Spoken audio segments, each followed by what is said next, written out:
Joining us now, she's the head coach over at Lipscomb, where she was one of the great players in the program's history, a great alum. And of course, has been a three-time Coach of the Year, has led the program to the NCAA tournament three times. I speak of Kristin Ryman, who joins us here and in the circle. Coach, how you doing? I'm doing great. Thanks for having me today. So let's talk about the fall. What's it like to have this fall back? I know you just had an incredible crowd, I think a sellout crowd recently in your fall ball games, like a doubleheader against Alabama. What has it been like? It's been awesome.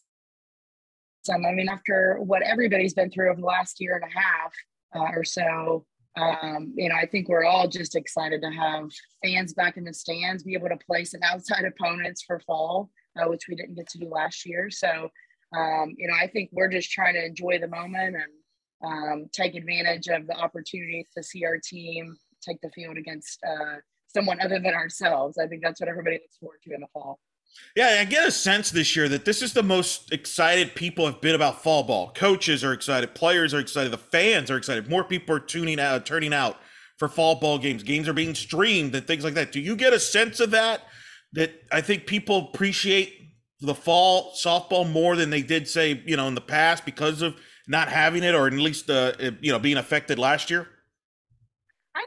I definitely think so. And I also think that, just the way our game is trending right now, there's so much more excitement around our sport with more games being televised through the spring.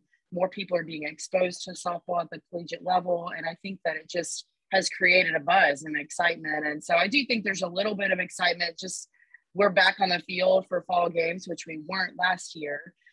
But I also think it's just kind of the trend of our sport right now, where we're going, and the excitement and the buzz around that. I think people want to get out and see games, and I don't think they care who the game is against. I think they're just excited to see a lot of softball right now. What have you kind of learned so far about your group this fall? Obviously, we'll get into some of the personnel, but what have you learned about your group, especially the new faces? Because I know I've talked to a lot of coaches so far this fall, and they've said that one of the big things this fall is kind of relearning their, for example, the freshman class, because they haven't had a lot of in-person interaction in the last year or so. So they're kind of reintroducing themselves in a weird way. What's it been like? It's been great for us. I think the fun thing about the fall for us is exactly what you just said, really just getting to know our new personnel, but in a sense, our freshmen and sophomores, and as well as our transfers. And so, our sophomores, it really, truthfully, even our juniors, we know our juniors, but they have yet to go through a full normal college season. In our case, we lost a lot of games last year because of COVID as well. So our juniors really have never had a full spring season yet. So we're seeing some of them starting to emerge into some bigger roles. We're starting we're taking the time right now to learn our freshmen and sophomores, our transfers. So it's been an exciting fall for us to just get back out there. We love what we're seeing out of our group right now. A lot of cohesiveness and quite frankly, some things that were hard, I think, last year in terms of team building through the fall that we really struggled with in terms of, we had the biggest roster we'd ever had last year. We didn't get to do a lot of outside things with our group. Our roster has shrunk back down a little bit closer to what we would prefer this year in terms of size. And we're actually getting to do a lot of those outside things that we would typically like to do in terms of team building and bringing this unit together. So it's been a lot of fun for us to kind of get back to our version of normal. And I think the girls who haven't gotten a chance to experience that yet are really seeing a big difference this fall. Let's talk about your roster. Let's start with the pitching, obviously, because it always starts in pitching, especially with your program. How is that looking? Obviously, you were led last year by Brianna Burke, who had won 13 games. She's graduated. What are you looking like in the circle? Who are some of the players that get stand out for your pitching staff? So we're in a little bit of a unique now where we had several pitchers that finished the year last year injured. We literally finished the year last year with one pitcher to throw a 3-game playoff series against Liberty right at the end. So between COVID and injuries at the end of last year, that's just kind of how we finished. Kind of flipping forward to this year, 3 of the ones who were out injured last year are still working to recover from injury. So we have yet to see them in a fall game. 2 of those really looked like they were in a place last year prior to injuries to be 2 of our top 3. So, we're excited to get them back, but we haven't been able to do that yet. So we're trying to take this fall to be smart with them, but also try to get them back into some game type scenarios or at least scrimmages before we hit winter break. But in terms of pitching, Katie Turner is somebody that is a key returner for us that was out last year with an injury. She is one that is still recovering. Lane Barefoot is another one that was off to a really promising start at the beginning of last year through some tournaments. Also had an injury, was out the rest of the year, ended up getting a red shirt. So she'll be back with us this year and is trending in a good direction right now. Michaela Veneziale has kind of been the bright spot for us this fall. She's our freshman, was a really, really late signee for us and somebody that we saw a ton of talent and ability in. We were super excited that she was available as late as she was. Through a coaching change elsewhere, she kind of reopened, what she was doing recruitment wise, and we were able to find her and see her late in summer. So she has had a fantastic fall for us. Got the win against Alabama last weekend, and she's somebody that we feel like has a really, really bright future for us. That atmosphere against Alabama, I know it was fall ball, you're trying different things, but can that be a big help for this group to be in an environment like that in the fall, even though it's just the fall, but especially for the younger players to go through that experience of that environment, that was an electric environment? Can that be something that can help from a confidence standpoint and give you a boost here during the season when you face maybe similar atmospheres? Oh, I definitely think so. We are in a position where we're still relatively young, not necessarily in age, but in experience with our crew right now. And but we're seeing so many good things, which is exciting for us. But to be able to host, a program like Alabama in the fall, you're right, it is fall, and so we know that, and we know that it was their first fall game, so we also know that they're going to kind of pick up some steam as they go. Also, and they had some out with injuries and whatnot as well. So, we're not naive to not understand that situation, but what a huge boost for our group, I think, at this moment. Our program is known for really playing a challenging non-conference schedule and really putting our players in a position to compete with those programs that we know are going to help prepare us for conference play, which is a really strong ASUN. But as well as postseason play. And last year, our players really just did not get a chance to do that with just several halts and things. With late scheduling, we had Michigan, Illinois, both set up to come to our home tournament last year when the Big Ten announced they were going conference only. That kind of scrapped that. So we had Louisville on the schedule. We had several teams on the schedule last year that just ended up not being able to play for various reasons. So our players actually didn't even get a chance to experience competing against some higher level programs outside of conference play last year. So for them to get to experience that in the fall right now and to experience it against a team that finished third in the World Series and arguably has the best returning pitcher in the nation, it's exciting for us. And it was exciting to have a lot of fans there to see it. I think a lot of them came to see Alabama, but I think they walked away with a cool impression of Lipscomb and who we are. And we had a big alumni following that day. And so it's been a really, really fun time over the last week to just try to build some momentum off of that. Yeah, a lot of times people get out there for one purpose and leave for another. You probably picked up some fans that'll be coming back during the season because of watching your team. I've seen that up close many a times where there's always that casual fan that'll pop in for like a marquee game and then they get hooked. And that's, I think, part of the reason how this sport has kind of started to grow. I think a lot of people, go to a game and get hooked, and now it's become just like no different than going to a baseball game or basketball game. It's become where a lot of people You know, hey, what do you want to do? Let's go out to a softball game. It's become a spectator sport. Yeah, for sure, for sure. And I mean, our sport, and you've heard this before as well, but our sport is made for TV. It is an entertainment sport where it's fast paced. There's a lot of energy that the players bring. You're on top of the action in most, stadiums and venues, and it's short. It's quick, and so I think people gravitate to that as well as the energy that the players bring. So it's definitely a made for TV, and it's just again a good spectator sport that I would agree. I think a lot of people are latching onto. Your offense last year was a fascinating stat. You had 6 homers as a team, but you had 41 doubles. Talk about your identity of your offense.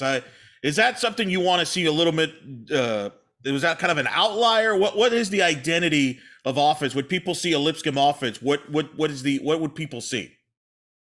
I think over the years we've been known for a really good mix, a good mix of power, speed. We do believe in the slap game and what that can do to create a lot of chaos for defenses and what they can bring to the base pass. But we've also had a good mixture of those types of players as well as power. Last year, we kind of found ourselves in a weird position where, we really didn't have a ton of true brute power kids. And so we had some players who we felt like had the potential to get a few, here and there. But that really wasn't the identity of our team. We were a little bit more triple threat, just kind of a pesky offense last year. We did have pretty good team speed. And that's something that long term, we'd like to obviously get back to a better balance. But just the players that we had who were in a position to step in and be our everyday starters, that just wasn't our identity with that crew. And so I do think we'll have a little more power this year, although I still think we'll be more of a doubles type of team, until we can get a little bit more of the power in here. But, I don't mind that. I think at the end of the day, scoring runs is scoring runs, whether that looks like the home run ball or whether that looks like, kids that have a good percentage that can create that chaos defensively for the other team, and we can just make things happen. So I think either way, I think we still have some good speed, and I think we're going to see some good offensive production.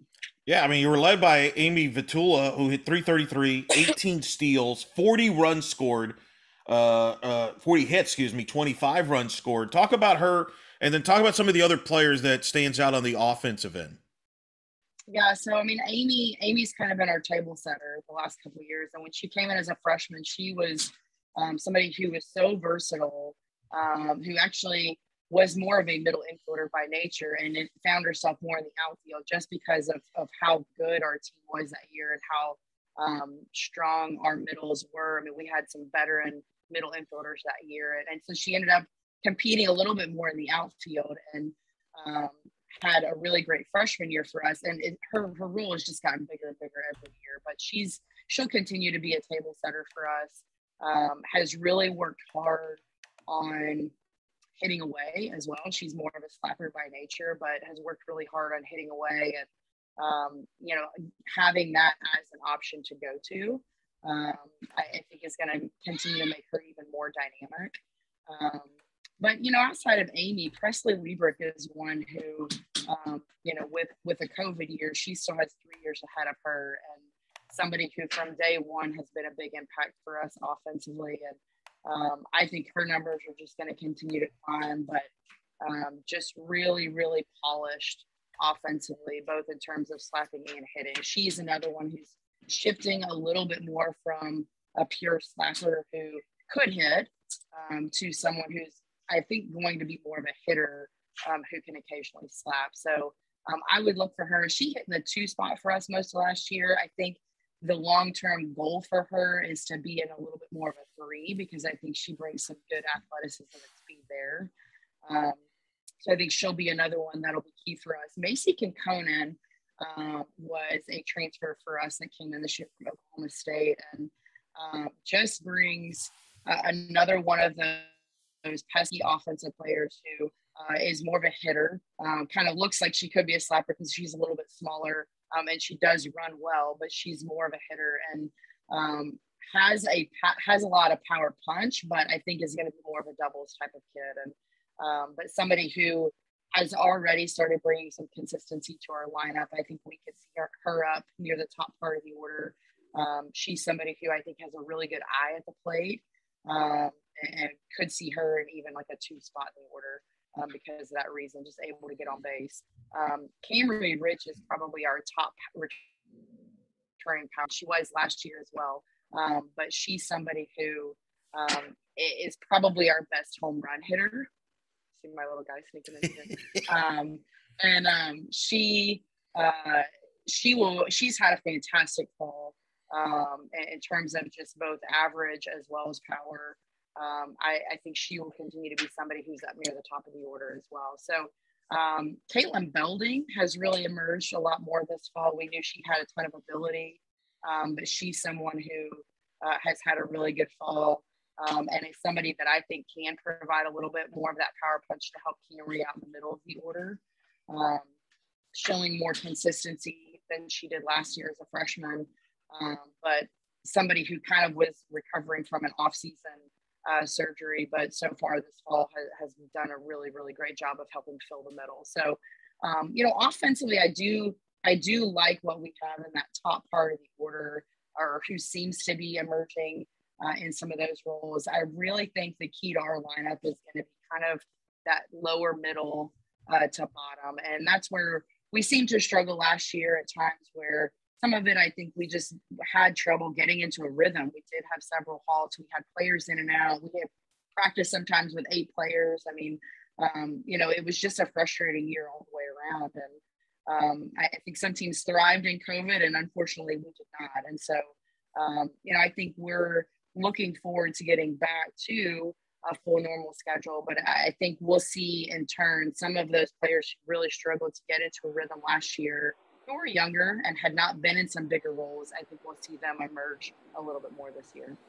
Do you have your vocal leaders or leaders by example already set? Is that something that develops during the fall?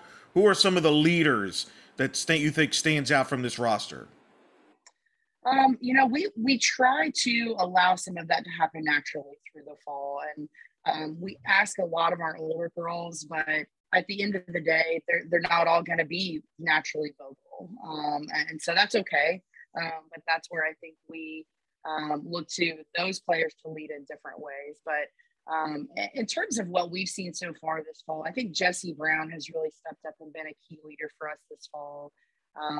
Somebody who's just a great human being and does things the right way, is easily one of our hardest workers. The girls see that, have a lot of respect for her and just who she is. But a great teammate. And I think first and foremost, regardless of how good you are and what your role is on our team, I think that is what gets the respect. And Jessie gets that respect from our team. I think Camry Rich is somebody who on the field is just a competitor. She's one of our most veteran type players at this point. And she's somebody that I think, challenges the team, says the hard thing when it needs to be said a little bit more. And I think she's emerging into that role even more. Outside of that, Joey Girizzo is a sophomore for us this year, so still a little bit younger. Didn't get a ton of playing time last year. She did early on, and then just struggled offensively to really, find that consistency, as did a lot of our players.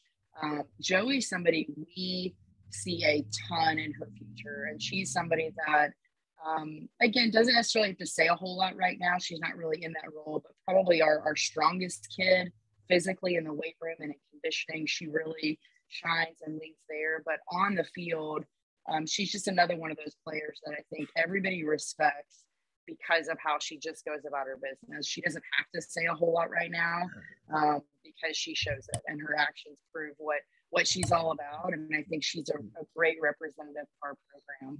I think we've got some good players. Our pitchers, I think are kind of, because they're dealing with some injuries, so they're not a full go with everything yet. I'll be excited to see some of them really start emerging again into some bigger roles as the rest of the fall continues. But I would say those are probably our top leaders right now in terms of the ones who have jumped off the page. I do think we have a few others that just lead a little bit more by example. Presley Liebrick, somebody that just keeps everybody loose. She's all about the fun, but she can bring a smile to everybody's face in a hurry. But somebody that when it comes down to it, she's going to get down to business too. So again, I think we've got a good variety where it's not, everybody has a leader. I think we really try to, help them emerge and lead in the way that is most natural for them. But I think in the process, it helps bring a lot of different personalities together where they don't feel like they need to be somebody that they're not. We're speaking with Lipscomb head coach Kristin Ryman here on In the Circle. How did you get into playing softball and eventually coaching? Because you're a Lipscomb alum, you're a player, you're a decorated player there in your career. You're a star player in volleyball and softball at Lipscomb. How did you grow up playing softball and volleyball and going to Lipscomb? Well, I grew up with three sisters, grew up in Smyrna, Tennessee, just southeast of Nashville, and knew about Lipscomb growing up because of the church affiliation and just my, just growing up, going to church and things like that. I knew about Lipscomb. I actually played basketball in high school too. So I stayed busy nonstop and went basically from volleyball to basketball to softball, right into travel softball and then back to volleyball. So softball was one for me that I grew up playing baseball with the boys until I was about 11 and then made the transition to softball through a friend at school, which is kind of a fun story, but kind of got me on the softball track a little bit more at that point. But, softball to me, I had a really difficult time through high school trying to decide, all right, I know I can't play three sports in college, so what is it going to be? And I think at the end of the day, and I would get that question all the time, softball was always a given for me. It was just, could I have the opportunity to play one of the other two as well? And so kind of through my recruiting process, I did have the opportunity to play basketball. I had the opportunity to play both volleyball and softball, just softball. And so at the end of the day, I think for me, it was about the fit at Lipscomb more than anything. The people at Lipscomb to me are just second to none. And the environment is something that I feel like really prepared me to be in the position I am today. But having the opportunity to play two sports was big for me as well. So got that opportunity at Lipscomb. And really from that point on, I think my undergrad major was education. So I really felt like when I graduated, my plan was teach and coach in high school. And I got the opportunity to be a grad assistant after I finished my undergrad, stay at Lipscomb, get my master's, and I actually helped with both the volleyball and softball teams during that time. And right about the end of my master's, near the end, the head softball position came open, and kind of right place, the right time. I was really young when I got the job. My very first year, I was coaching girls that technically age-wise I should have played with. Thankfully did not, because all of our seniors that year had transferred in, so I had not played with any of them. But kind of hit the ground running from there, and have just learned a lot along the way. But that's kind of in a nutshell my story.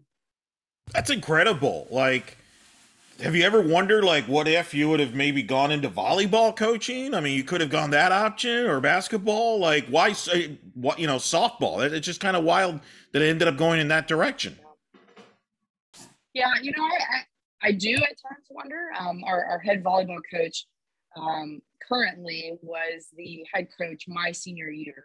And, so he and I have had just that almost player coach relationship for a long time now, coach, but, he's been a big mentor for me. And, I think early on we joked that I was his only senior that year. And then I was actually a redshirt senior. We didn't have any true seniors that year. So there was 2 years in between me and our next age on that team. And so I was a coach on the court, and really helped him quite a bit because he didn't have an assistant coach that year. So he relied on me for quite a bit in terms of team dynamic and things like that. So I learned a lot from him.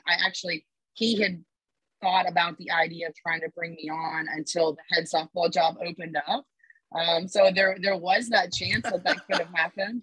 And he still every once in a while give me a hard time, like, man, if you would have chose volleyball right off the bat, then how different my story would have been. But softball for me has just always probably been, even from a young age. I didn't play club volleyball. I didn't play AAU basketball.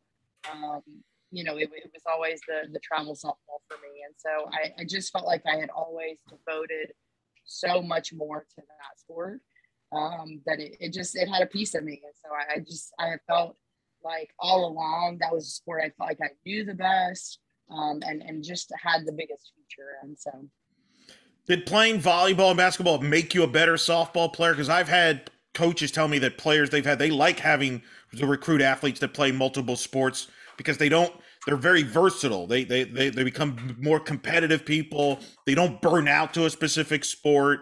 Is that the same case with you here, that helped you in making the long run from a softball standpoint? oh, I definitely think so. Definitely think so. I remember those days of literally finishing one sport and a day or two later starting games or practice with another sport. And I loved that. I wouldn't have traded that for anything. And did I always get the most, specific training for any given sport? Probably not. I didn't do a lot of lessons when I was younger. And that's kind of the way things are run now, is a little less team practice oriented and a lot more lessons. But, I wouldn't have traded it for anything. I think it did make me a lot more versatile. I feel like I was a lot more athletic in general, just because of different movements, different sports, skills necessary. I just felt like I was way more well-rounded. So that's definitely something that I look for in the athletes that I recruit, but it's certainly not a negative to me. I love when the girls that I am recruiting are playing multiple sports because of those exact reasons you mentioned. I think they burn out. It is a completely different rate than if they were just softball players for a long time. I think they tend to be a little bit more athletic, a lot more versatile, it seems like. So definitely something that is kind of close to my heart because I went through that, but something that I still look for. For sure. No, that's for absolutely. Let's talk about obviously your run. You've obviously led the program to 3 NCAA tournaments. You're one of only 2 sports in the school that has made it as an at-large. You've made it in 2014 as an at-large in Knoxville. You've been into the Tuscaloosa. You've been to 2 regional finals. Just talk about kind of building this program. What's it like leading a program that you played in? So is it more pressure? Do you put more pressure on yourself because you're an alum? Is it something that you just kind of put it to a side? How do you handle that? I don't think I necessarily put more pressure on myself, but I tell recruits this, I tell our girls and their parents this. My family knows this. Lipscomb is home for me, and I think my goal from day one has been to make Lipscomb as good as we can be in softball, and I think that comes with a lot. And early on, I think back to some of my early years, and I joke with our girls. I didn't have an assistant coach at all my very first year. I had a part-time assistant the spring of my first year, and she would come to practice and help me with practice and games, but she wasn't in the office at all. And so I think from where I came from there to now, and just how much the program has grown. But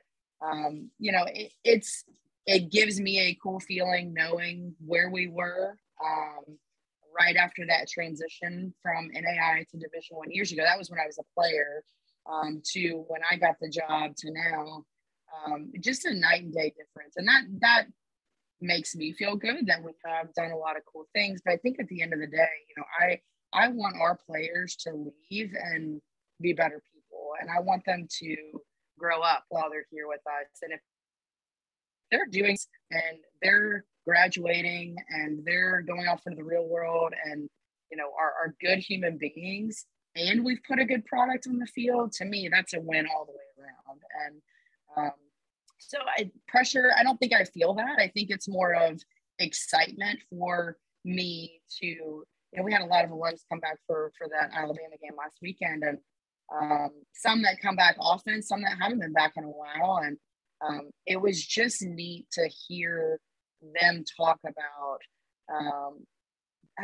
how much the program has changed over the years and how proud they are. And those things probably mean more to me than, we're being worried about pressure or, anything along those lines. I don't feel pressure to win. I feel like that just is a byproduct of how we do things. And I tell people all the time, my biggest thing is we're going to do things the right way. And that's all the way around. It's on the field, off the field, how we treat people, how we leave a dugout after a game.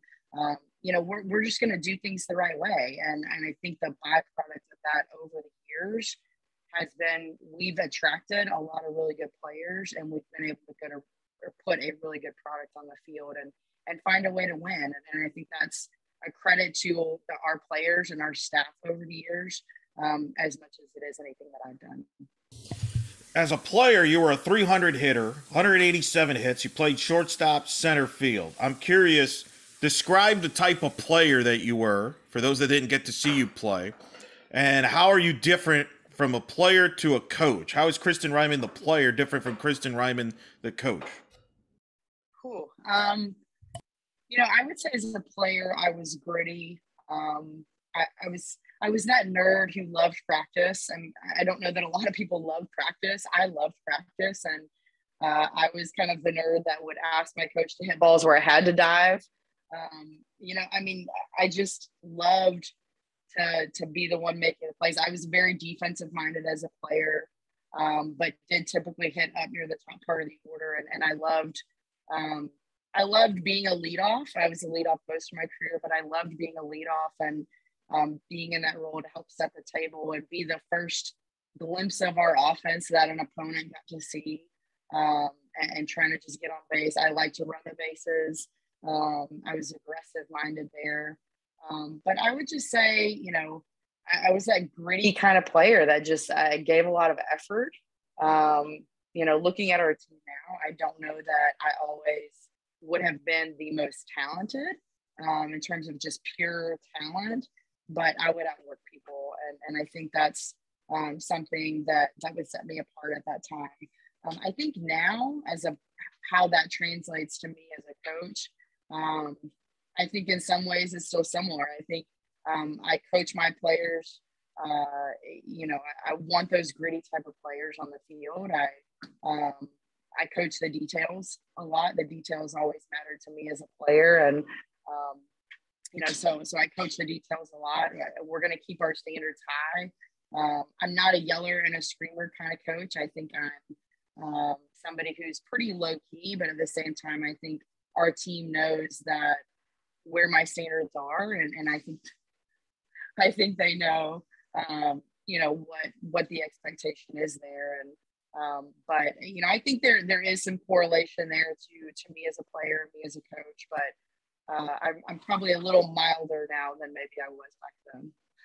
That's pretty good. Wow, you got some good base running in your household there. I think you got some pinch runner, options here. Yes. Yeah.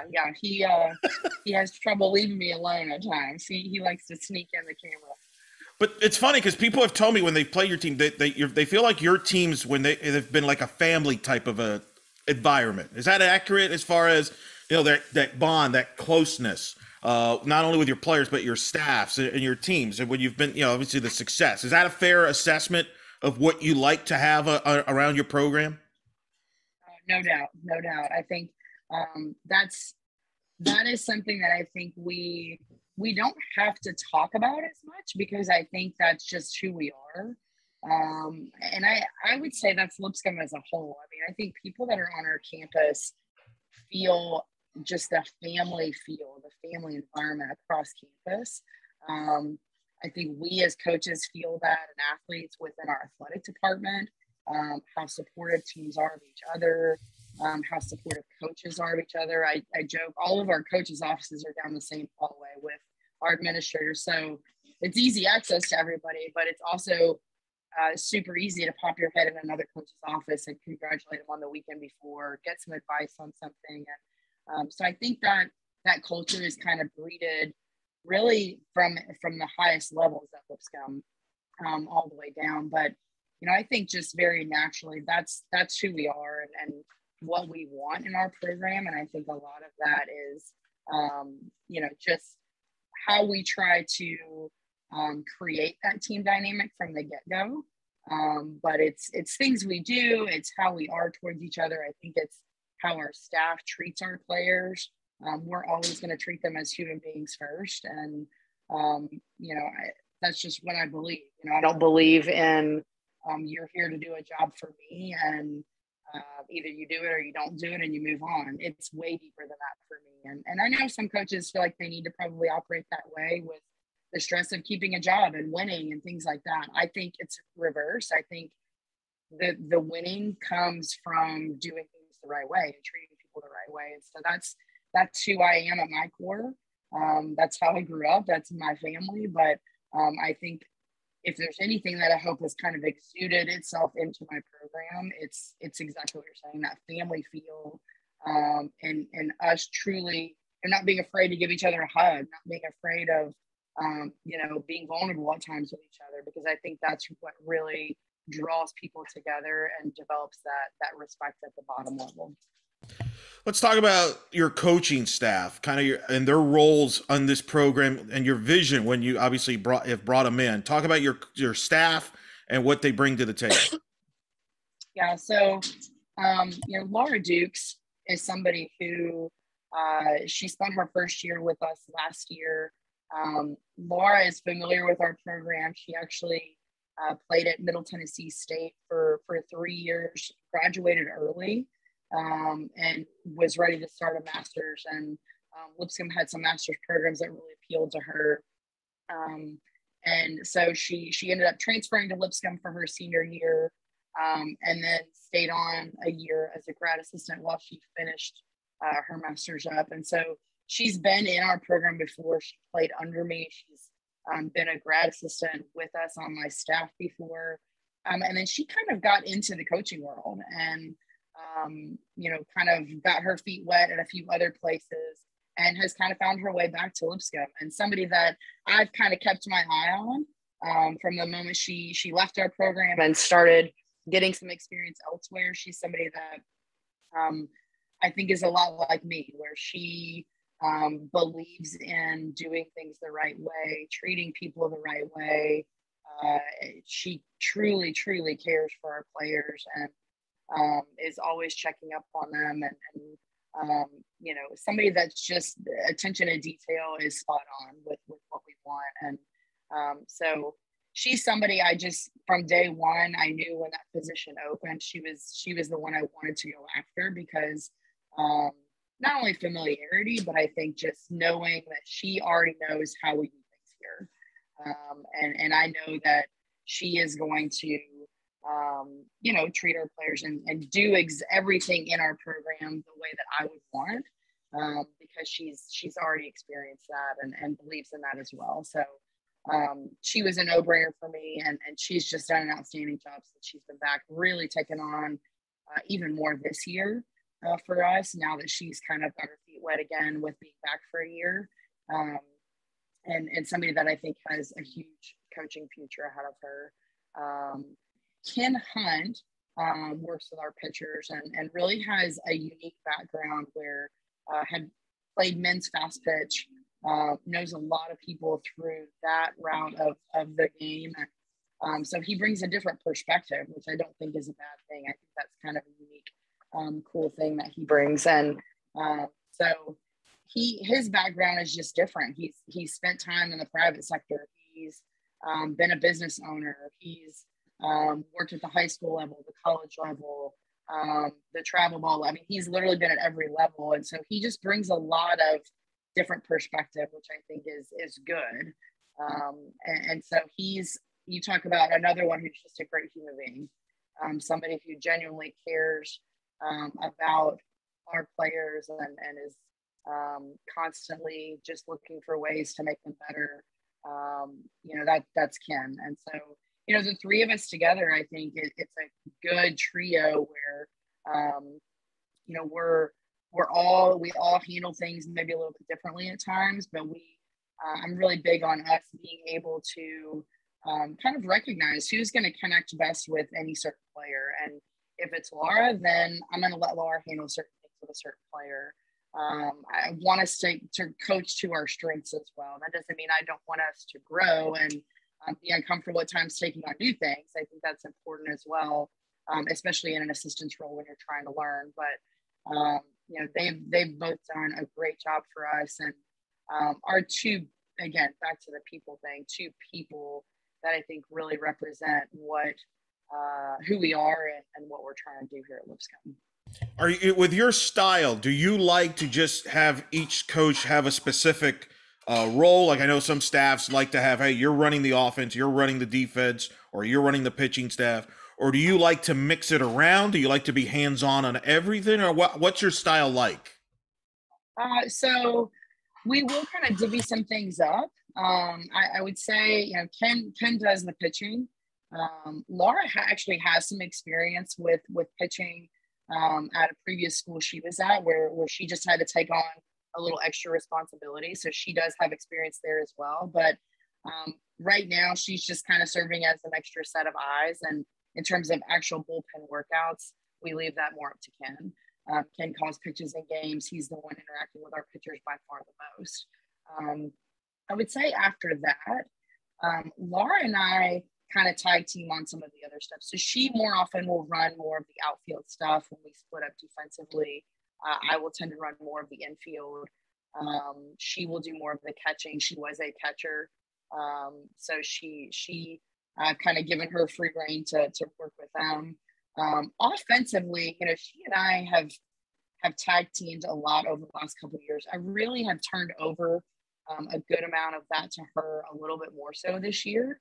And she is doing a fantastic job. So I think that was an area where she had some really cool insight and some stuff that I think could make us better. And so I've kind of given her the opportunity to run with that a little bit, but we still work together with the hitters. We're both so actively coaching the hitters.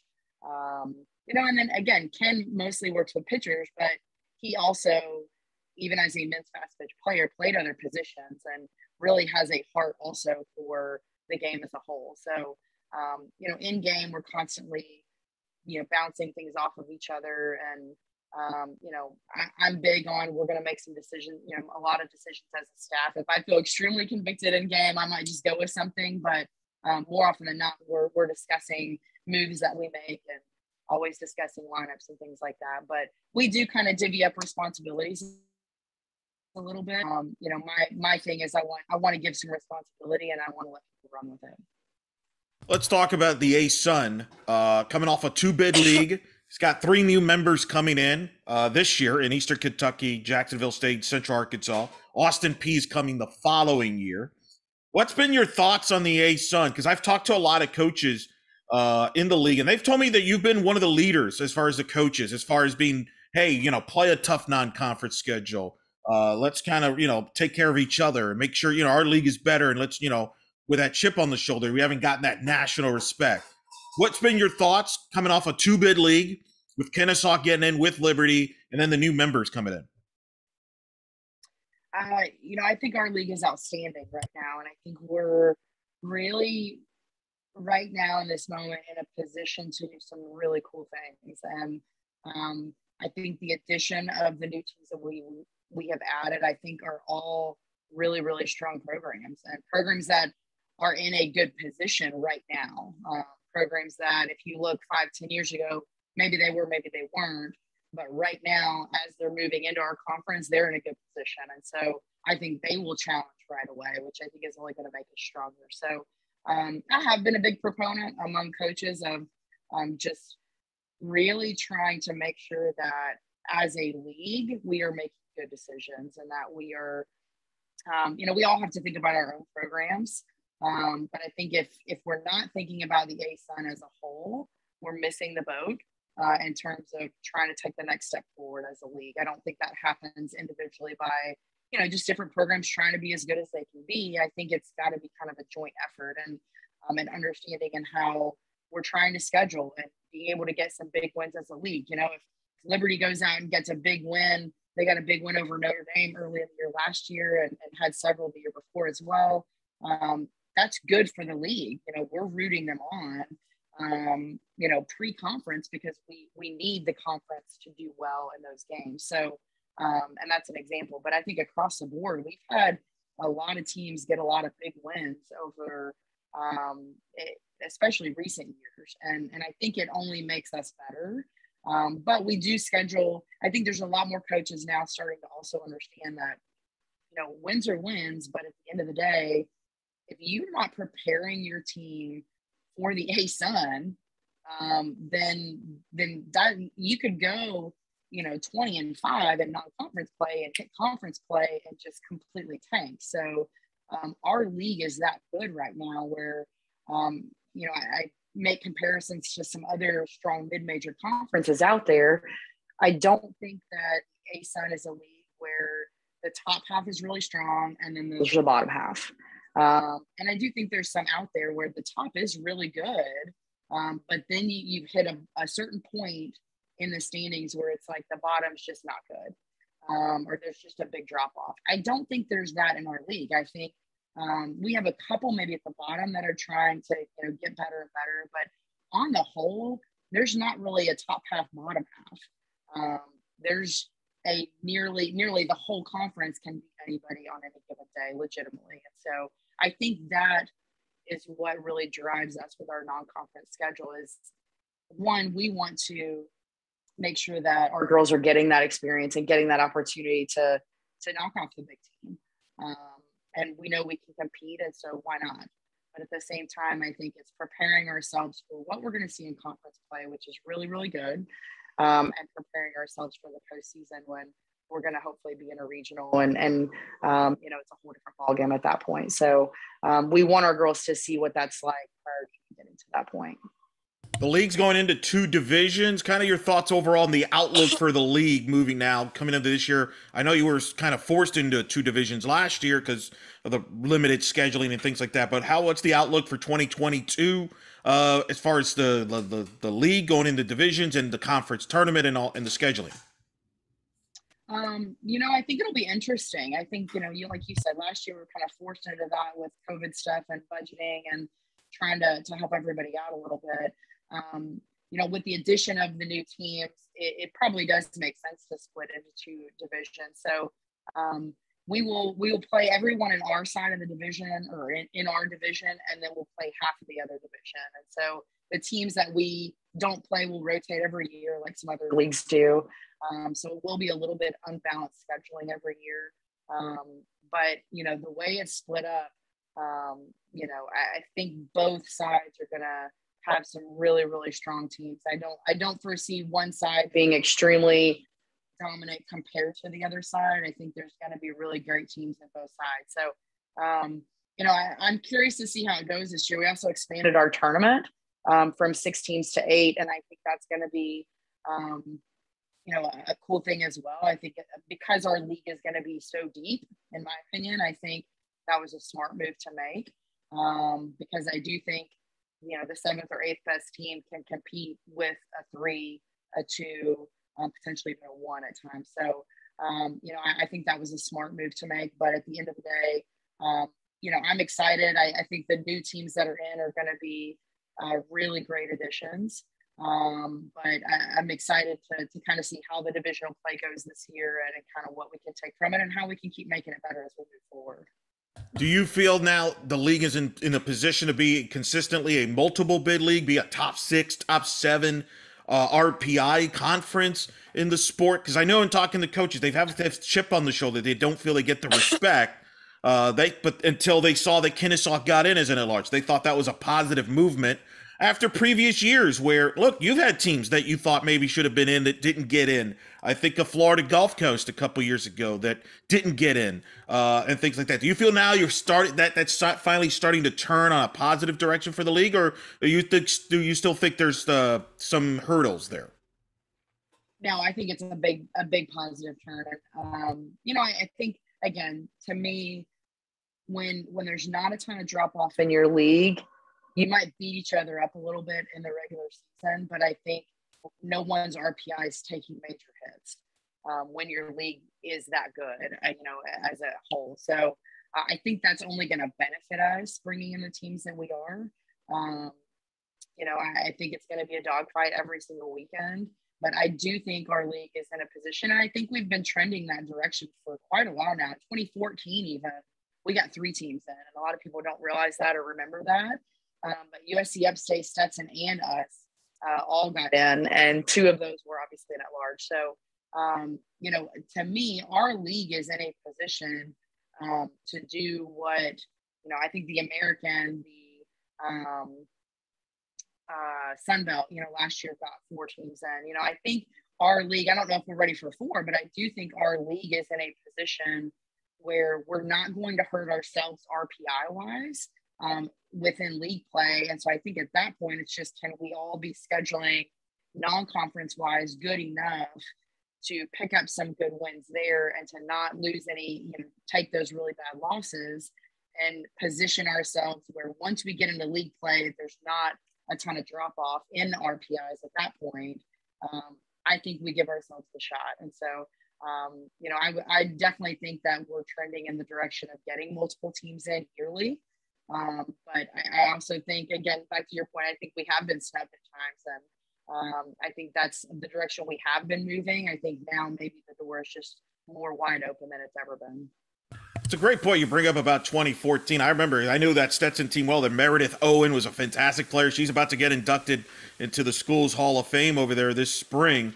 I'm curious because you've been the 3 tournaments you've won it. You've been there as an automatic bid twice and as an at-large. As I mentioned, you're one of 2 sports in Lipscomb to have been to the tournament as an at-large.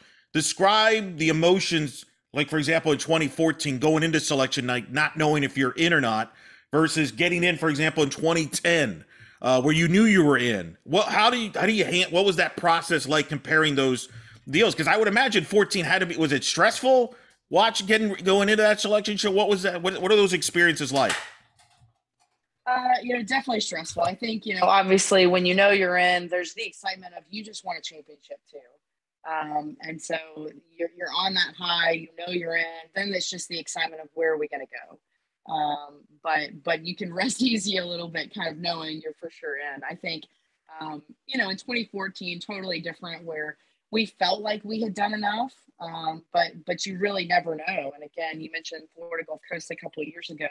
I think we all felt like they had done enough, and then they didn't get in. So you don't ever know. And so I think you try not to take any of that for granted as you get closer and closer to Selection Sunday. But for us that year, I remember we did gather the team together because we felt like we had a good shot, but we didn't alert a lot of, other administrators and people within our department. We just kind of got together as a team.